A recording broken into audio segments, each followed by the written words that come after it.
Welcome to Be the Good with Kate, the show where guests leave you inspired to uncover your passions and discover tangible ways to make a difference along the way. Here we talk to individuals who are doing just that, individuals from all walks of life and industries. While we have featured guests from Bali to Utah, Florida to Japan, and just about everywhere in between, this season we're going uber local with my new/old state of New Jersey. But New Jersey, why? Land of shopping malls and the Turnpike? Well, because your host, that's me, Kate Chiaratello-Tente, is a New Jersey native but longtime Manhattan resident. That is, until recently.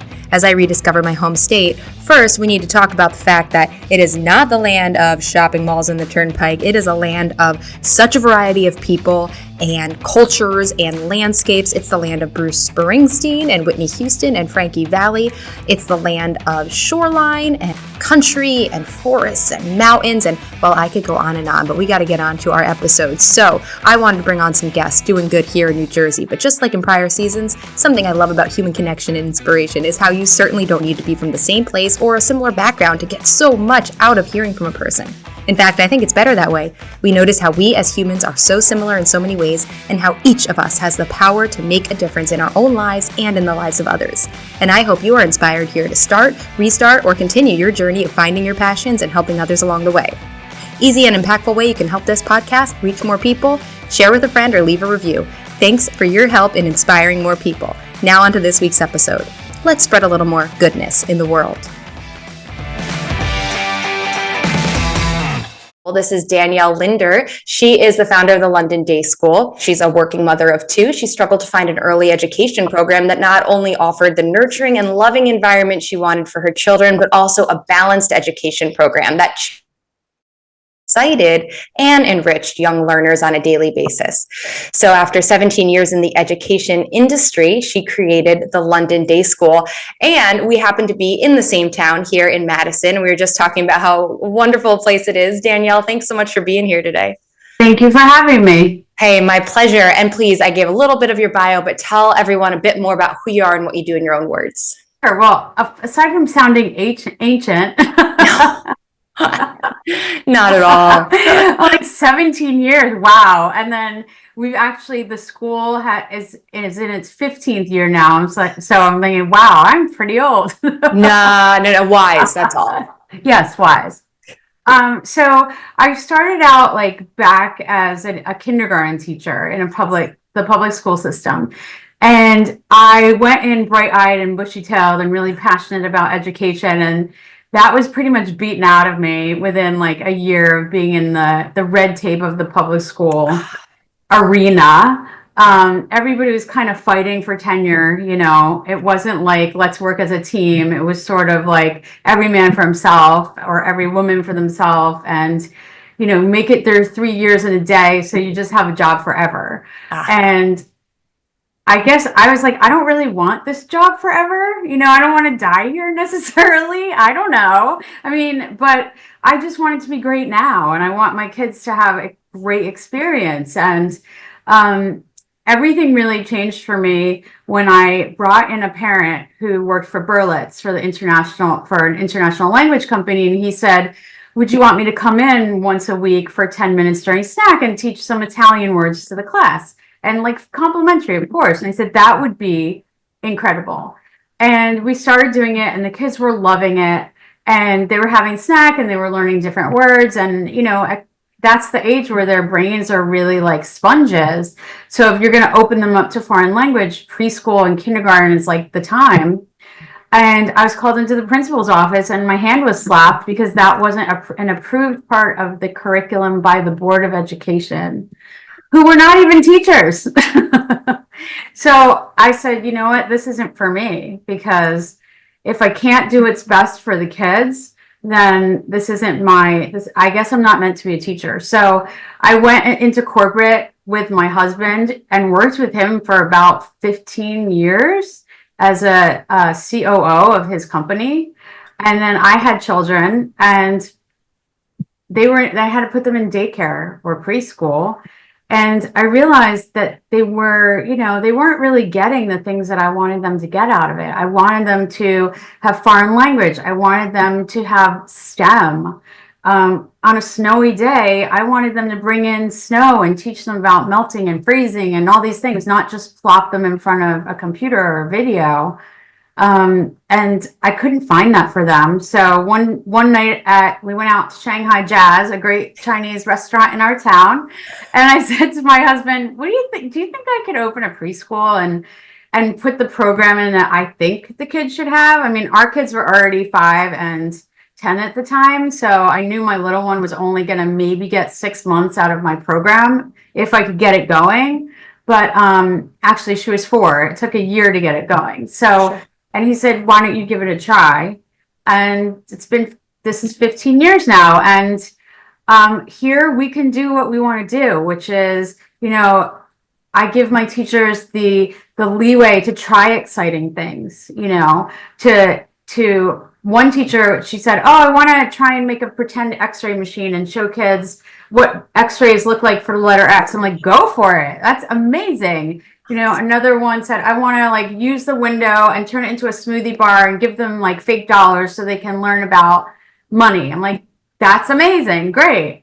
And, not every idea works, but the more creative my teachers can be, the better experience it's going to be for kids. Then we also feel that STEM is so important at this age. And a lot of kids shy away from it, and then they get into middle school and high school, and it's always a topic that they're afraid of, like chemistry, biology, physics. So we bring it in right at age 2, 3, 4, 5, and they learn about chemistry by making slime, and they learn that that's making a polymer, and that's chemistry. And by the time they get to real chemistry, they're like, oh, I remember that from preschool. That's fun. That's fantastic. A cool thing.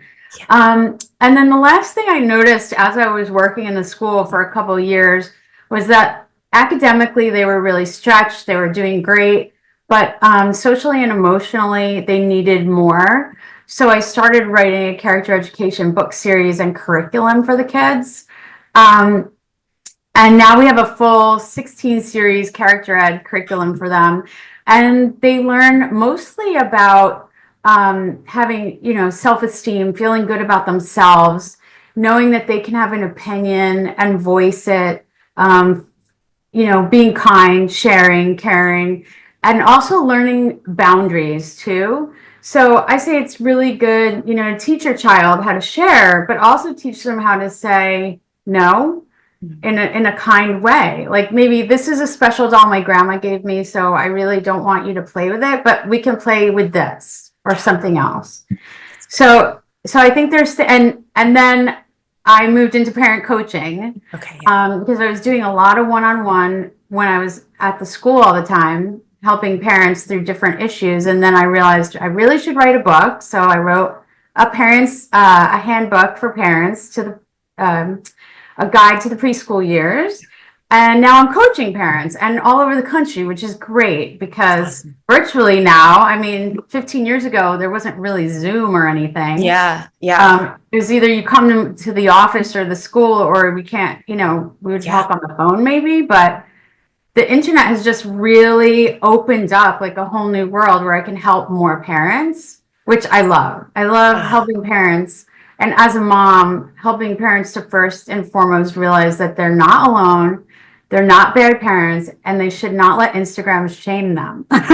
Seriously, that is very much needed to speak loudly about. Hey, I have so many questions, but one, just to start off, what do you say to parents who will be like, oh, well, it's just preschool. I don't have to worry about them getting these fill in the blank experiences. What do you say to them to realize oh no, there's so much out there that they could be taking advantage of? Well, I always tell parents preschool is a necessity for children to grow socially and emotionally. You may be able to do academics at home. Many people do. But you're not going to be able to recreate, even with a play date here and there, the social and emotional experiences and challenges that they will get in a group setting. And when they're in that group setting, they learn patience. They learn how to follow rules. They learn how to have conflict resolution. They learn all of these executive functioning skills that those are like the skills that kids now, I mean, my daughter is an executive functioning tutor, and I can't tell you, there's so more patients or clients than she can handle. I bet. Young kids that just don't know how to be organized, don't know how to transition, can't get their homework done, don't have any, they get overwhelmed very easily. And those are all things that if you can teach kids the strategies and the tools when they're 2, 3, and 4, your kids are going to be fine. So that's kind of what I say. I said, give them the gift of preschool, because it really is a gift. That's great. And then teacher wise, how do you cultivate that? You were talking about the creativity that your teachers have. Does it come from who you hire? Does it come from trainings? How do you make that happen? I think hiring teachers is tough because not everybody sees it the way you do or has your vision. And for me, it's really about, why are you a teacher? If someone says, I'm a teacher because I couldn't get another job, or I'm a teacher because I think I'm going to make $1 million, that's like, you're out. If you say, I'm a teacher because I really want to change the world, I want to help young kids grow, I want them to have an amazing foundational experience so that they have a love of learning, that I can work with. Great. I love that. And was it hard to find that? Because I just, especially now, I know you started 15 years ago with this, but right now, all I hear from every business is, oh, it's so hard to find good people. It's so hard to find good people. It is hard. I think, just like you said, across every genre of work, it's hard. I mean, my husband actually is in the recruiting and hiring business. He runs a recruitment process outsourcing firm, and he could be looking for a president of a Fortune 500 company, and that's hard. It's just hard, in general. But there are amazing people out there. It's just, you just have to keep looking. And there are people that really are passionate about teaching and about working with young children. And so, we've always thankfully been able to find them. Yeah. Oh, wonderful. Or they have found us, one or the other. Okay, so we talked about the kids and the teachers. Tell me about working with the parents, because that's something that, I have a 14-month-old, so we're not at school yet, but yes. I always hear the stories about, the parents. Well, I tell parents that everything is trickle-down education for your children. Good. That's good. What you model, your children will most likely become. Now, it's interesting because I have 2 daughters and they're both totally different kids, but I can pick out the parts of them that are my husband and that are me. They're not like my neighbor or the postman or, someone at the store. They become little yous. So, if you are fighting with your spouse all the time, your child's probably going to see that and think, well, that's the behaviors that mommy and daddy like, so that's what I'm going to do. If you are rude to a server at a restaurant, they would probably be rude too. So I say to parents, first and foremost, model the behaviors that you want your children to have. And sometimes you can't help it. You get in an argument and you lose your mind and you just, parents are humans, but then go take a minute to talk to your child and say, you know what? Yes, I was yelling. I really shouldn't have, but sometimes, things happen and I should learn to do what I tell you to do, to breathe and count to 10 and, mommy made a mistake. It's okay to show your kids that you're a human, but maybe acknowledge it more. And also, I think a lot of parents just feel very alone, and they feel like they're the only ones that ever had a biter, the only ones that has a tantrum in a restaurant, the only ones that, aren't having a perfect Disney vacation. And I tell them, that's a first, because I don't know anyone that has a perfect Disney vacation.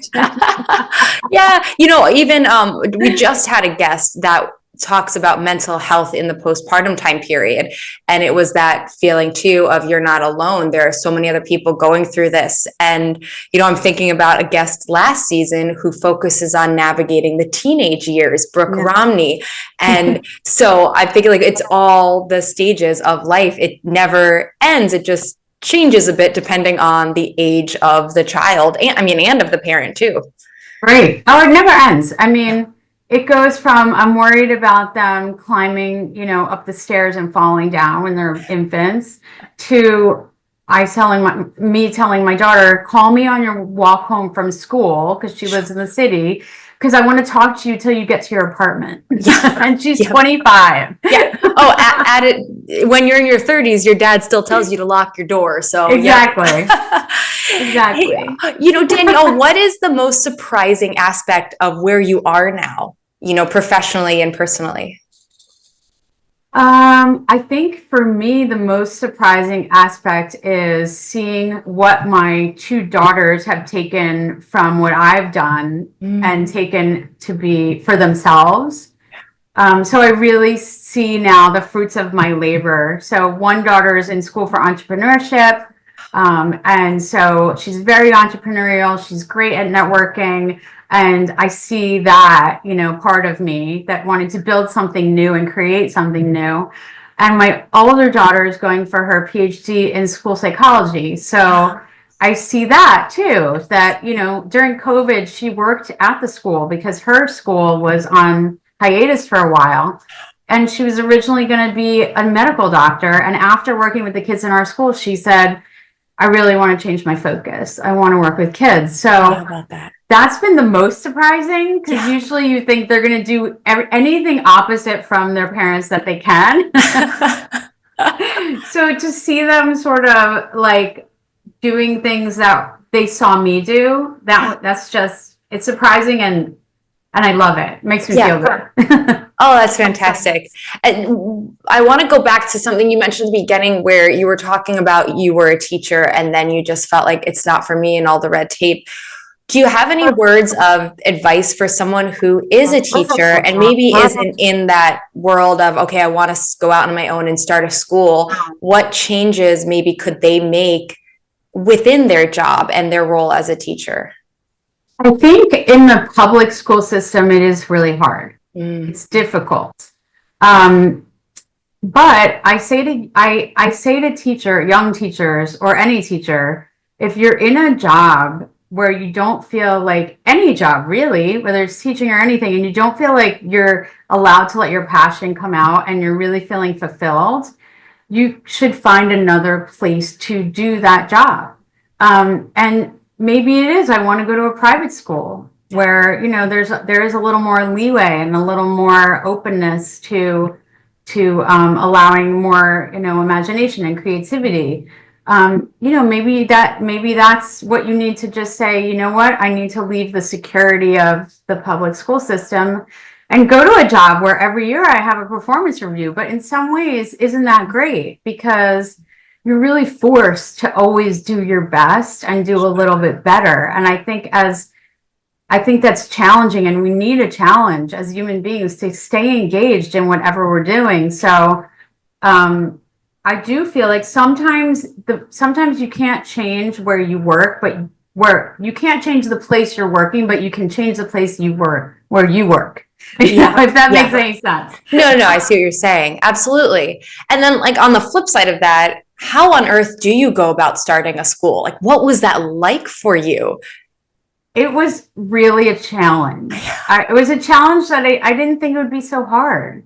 You know, I thought you just get a building and you decorate and you know, get curriculum and you just open up.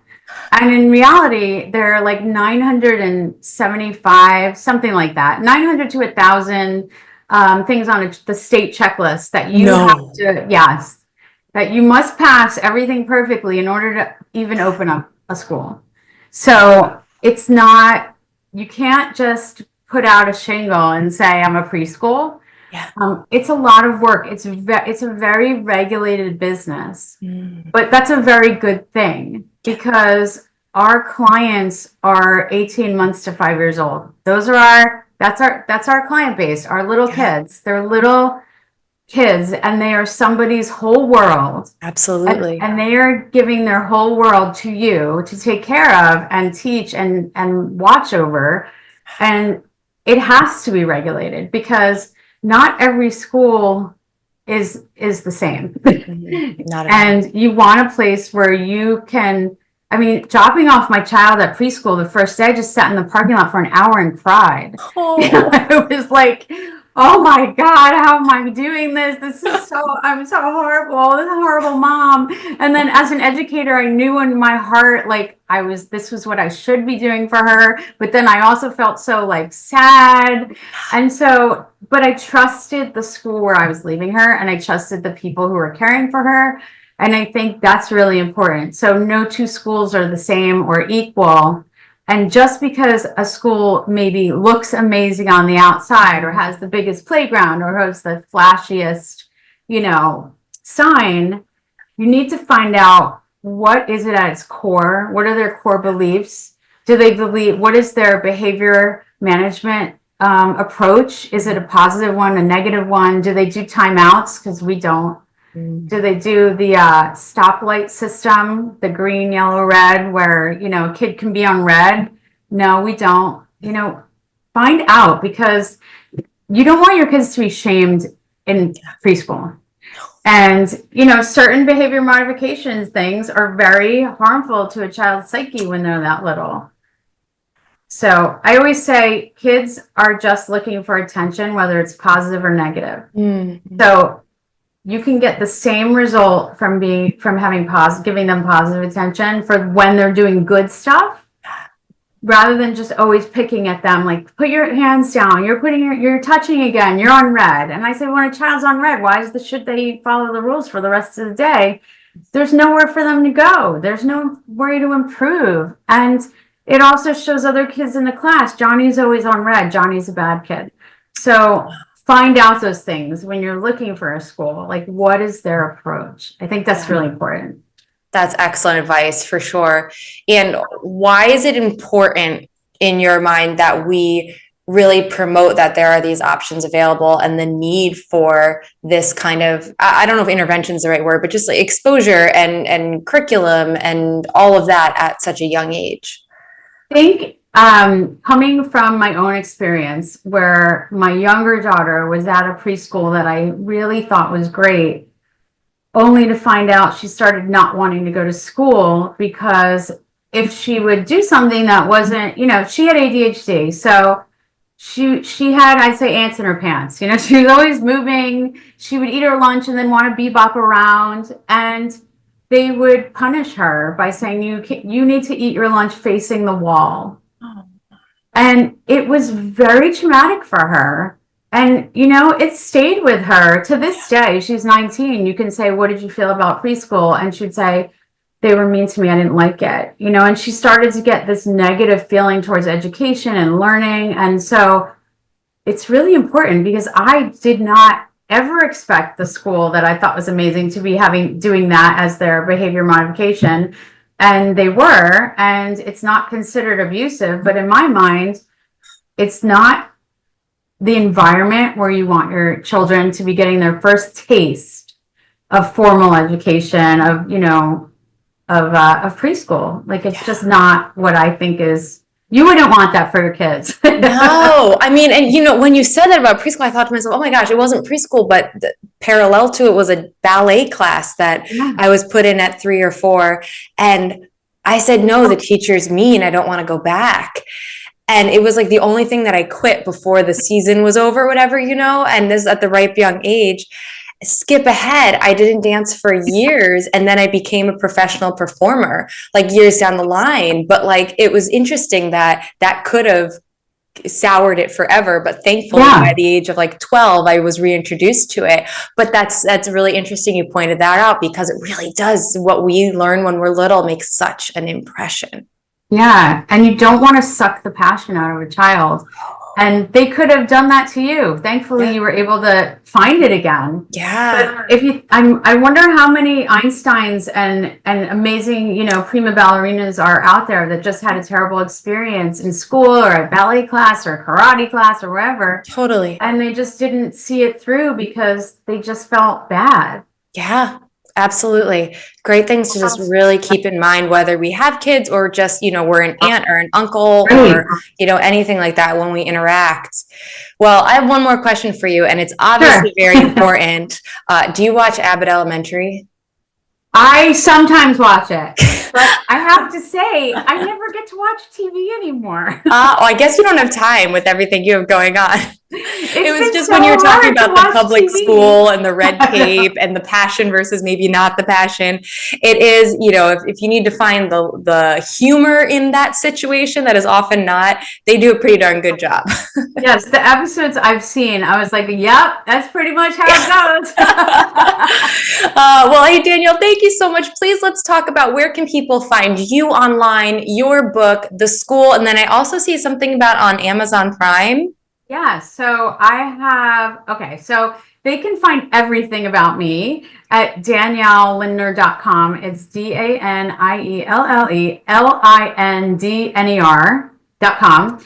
I have a 7-series kids show on Amazon Prime called Miss Danielle's Preschool Buds. Love it. I don't recommend it in place of Abbott Elementary. But if you have a 2 to 5-year-old, they'll like it. Brilliant. Then you can find my book on Amazon. It's called The Parent's Pocket Guide to Surviving the Preschool Years. And then I also have 16 children's books also on Amazon. So you can find all that there. And if you are looking for parent coaching one-on-one, you can sign up or request a free consult right on my website. Or you can just sign up for a session too. It's all there. Excellent. Thank you so much. And please, anyone listening, reach out to either one of us. We'd love to hear from you and your feedback and your thoughts on the episode. And Danielle, I can't thank you enough for being here and for what you're doing. Thank you for having me. Oh, and I forgot, if you are interested in the London Day School, yes, it's located in Florham Park, New Jersey, and that's londondayschool.com. Wonderful. All right. And it's in a perfect location right on the border of Madison there. All right. Thanks for tuning in. If you found this helpful, a 5-star review, like, or comment means the world to me. And if you found insight in this episode, chances are someone else will too. Share with a friend to give them a boost today. Until next time, I'm Kate Cherichella-Tente, and this was Be the Good with Kate, Season 8.